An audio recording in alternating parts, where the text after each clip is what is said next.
ఇంతకుముందు వాళ్ళను కేక్ మీద క్యాండిల్ ఊదొద్దని చెప్పిన కదా, మీరు కూడా ఒకటి పని చేయాలి. ముఖ్యంగా అమ్మలు ఏం పని చేయాలంటే 31 రాత్రి కాగానే కొత్త సంవత్సరం గురించి 12 గంటల వరకు ముగ్గులు వేస్తారు కదా, మరి ఆ ముగ్గులు ఉగాది రోజు ఎందుకు కనబడతలేవమ్మా?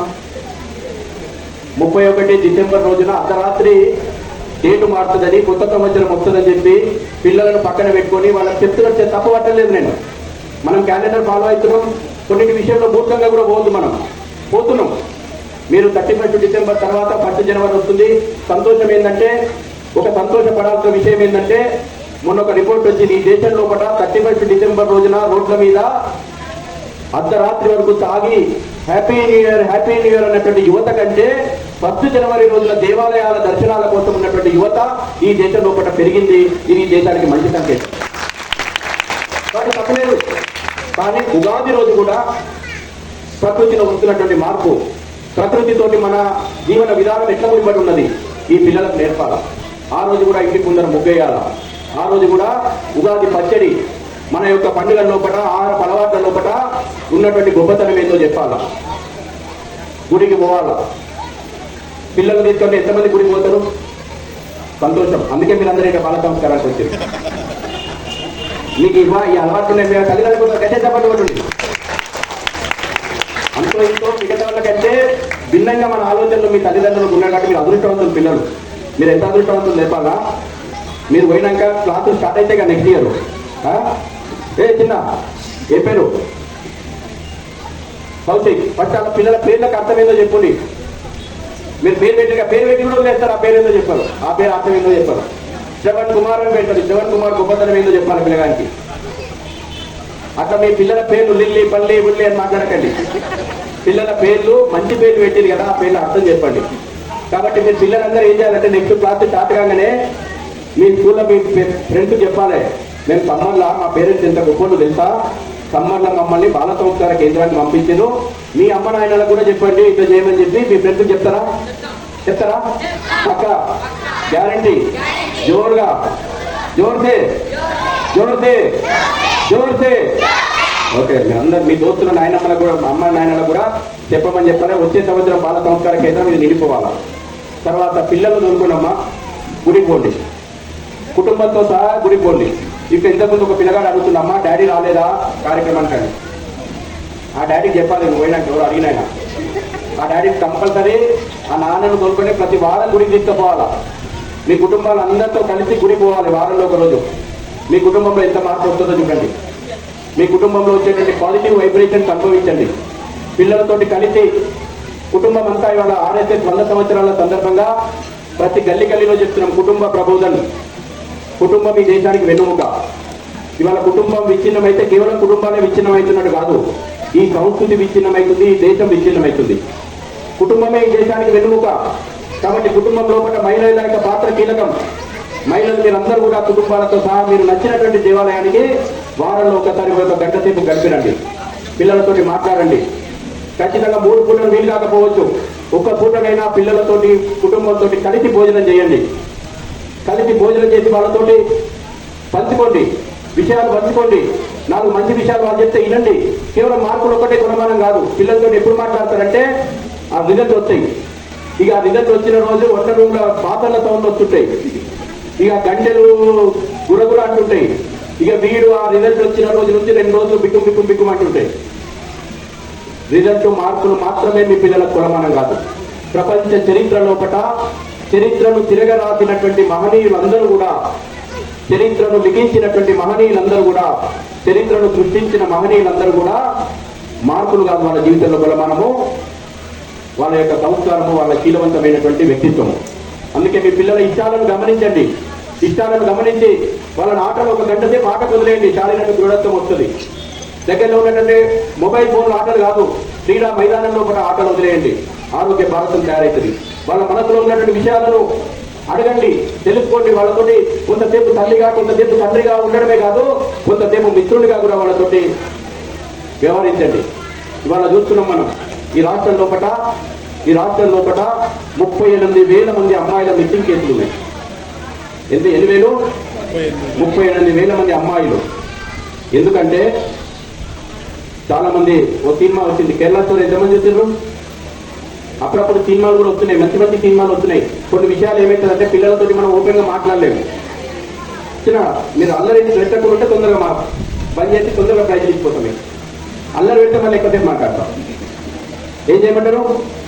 ఎక్కువసేపు మాట్లాడాలా? మీరు అల్లరి చేయకుండా ఉంటారా? నేను గంట అవార్డు వచ్చింది నాకు 8 గంటలు ఆగకుండా మాట్లాడినందుకు.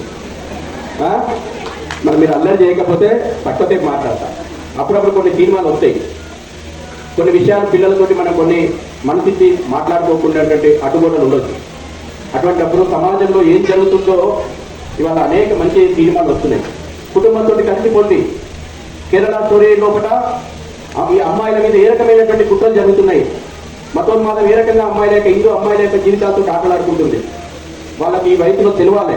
తెలియకపోతే రేపు మీ కుటుంబం లోపల దుఃఖాన్ని మిగిలిస్తుంది, తన జీవితం ఆగమవుతుంది. ఎక్కడో ముక్కలై వెళ్ళినటువంటి సందర్భాలు, ఎక్కడో సజీవ దారాలైనటువంటి సందర్భాలు, ఎక్కడో రైలు పట్టాల మధ్యన దొరికినటువంటి కేసులు ఉన్నాయి. తప్పు వాళ్ళతోటి మాట్లాడని తల్లిదండ్రులకు కూడా ఉంది. మనకు విప్పి వాళ్ళతోటి మాట్లాడతాం, కలిసి భోజనం చేద్దాం, కలిసి వాళ్ళ భ్రమణం వీళ్ళైతే చెప్పిన కదా దేవాలయానికి పోతాం. ఇట్లా పోతుంటే పూజ, భాష, భ్రమణ్, భోజన్ ఇవన్నీ కూడా కుటుంబ వ్యవస్థలో కూడా భాగం.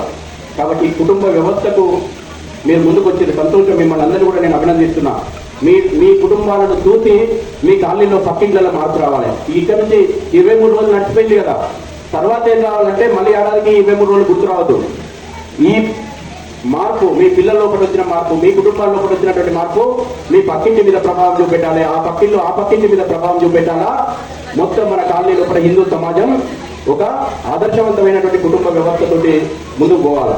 జై శ్రీరామ్ అన్నారమ్మ పిల్లలు. శ్రీరామ తారక మంత్రం చదివిన పిల్లలు. రాముని గురించి పిల్లలకు చెప్పాలా. రాముని గొప్పతనం, శ్రీకృష్ణుడు భగవద్గీత పిల్లలు నాట్యం వేసిండ్రు. అమ్మవారు వాళ్ళకు భయం నేర్పకండి. వాళ్ళు మీరు ఏదైనా సాధించగలుగుతారనేటువంటి విశ్వాసం వాళ్ళకు నేర్పండి. భగవద్గీత పిల్లలకు రోజు చదవమని చెప్పండి. రోజు చదువుతుంటే భగవద్గీతను అర్థం చేసుకునేటువంటి లెవెల్ వేరే ఉంటుంది. చాలా మంది అంటారు భగవద్గీత ఏంటంటే రోజు ఎందుకు చదవాలి, చదువుతున్నా కొద్ది దాన్ని అర్థం చేసుకునేటువంటి నీకు లెవెల్ మారుతుంది. ఒక్కో లెవెల్లో ఒక్కోటి అన్ని సమస్యలకు పరిష్కారం చూపెడుతుంది. విచిత్రం, పిల్లల లోపల ఆత్మస్థైర్యం లేకపోతే 10th క్లాస్ ఇంటర్మీడియట్ రిజల్ట్ వచ్చినటువంటి రోజున నారాయణ, శ్రీ చైతన్య, విజృంభణం, బ్రహ్మణం, భూమనం 1, 2, 3 ఇక వాడు సీరియల్ చూస్తుంటే మీకు అకాడమిక్ మధ్యలో వస్తే మీకు తలకాయ నొప్పి ఉంటుంది.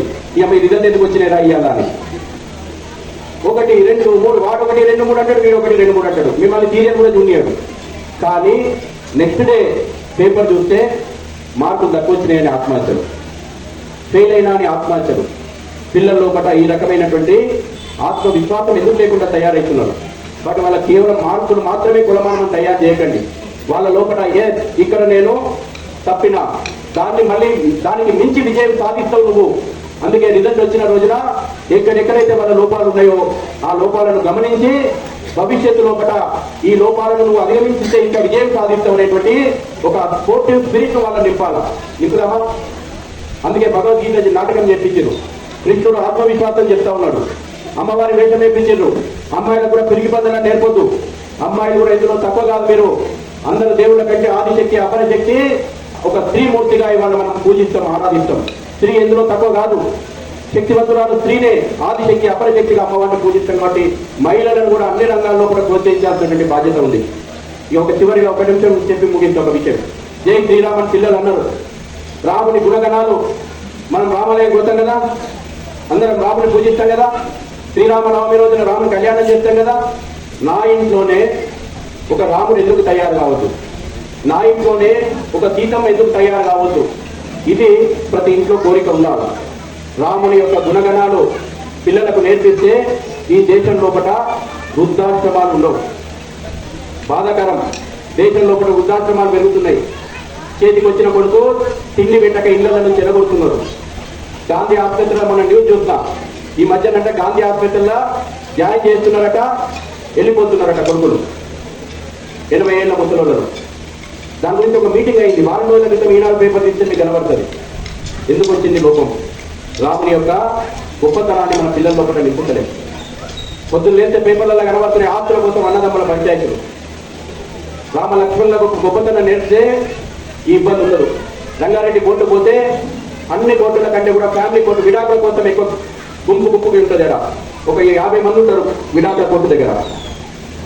సీతారాముల యొక్క అన్యోన్య బంధం నేర్పితే ఆ పరిస్థితి ఉండదు. ఇప్పటి నుంచే నేర్పాలి. ఇప్పటి నుంచే వీళ్ళ లోపల ఆ సాఫ్ట్వేర్ వేయాలి. ఆ బాధ్యత తీసుకున్నటువంటి మీ అందరికీ కూడా మరొకసారి ఈ బాల సంస్కార కేంద్రం ఎంకన్నా బాగా ఇనిషియేట్ తీసుకున్నాడు. ఇవాళ నేను మాట్లాడాలంటే నాకు ఈ పాట చెప్పిన అలవాటు లేదు నాకు. బహుశా మరి వాళ్ళు ఎంత చెప్పినా మీరే చెప్పాలి.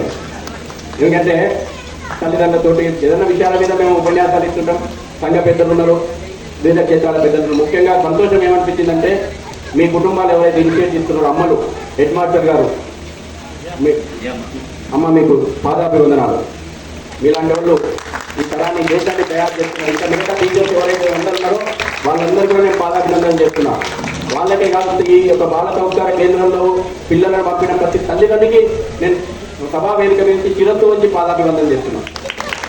ఎందుకంటే కేవలం మీ పిల్లలు తయారు చేస్తలేరు, ఇక్కడ బాబీ భారతాన్ని తయారు చేస్తున్నారు, దేశ భవిష్యత్తును తీర్చిదిద్దుతున్నారు. రాబోయే రోజులు అందరం కూడా మళ్ళీ కలుద్దాం. ఇవాళ 23 రోజులే కాదు, పండుగలను కూడా ఇంకా సామూహికంగా చేస్తున్నాం.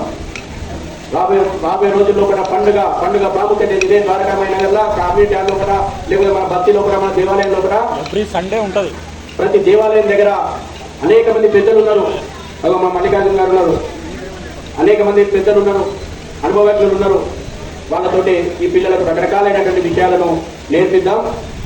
కరాటేని కూడా నేర్వాలి. మీరు కరాటే క్లాసులో పోతారా? మీరు కూడా కరాటే నేర్వాలా? రాబోయే రోజుల్లో తయారు ఉండాలి. ఉంటారా? జై శ్రీరామ్.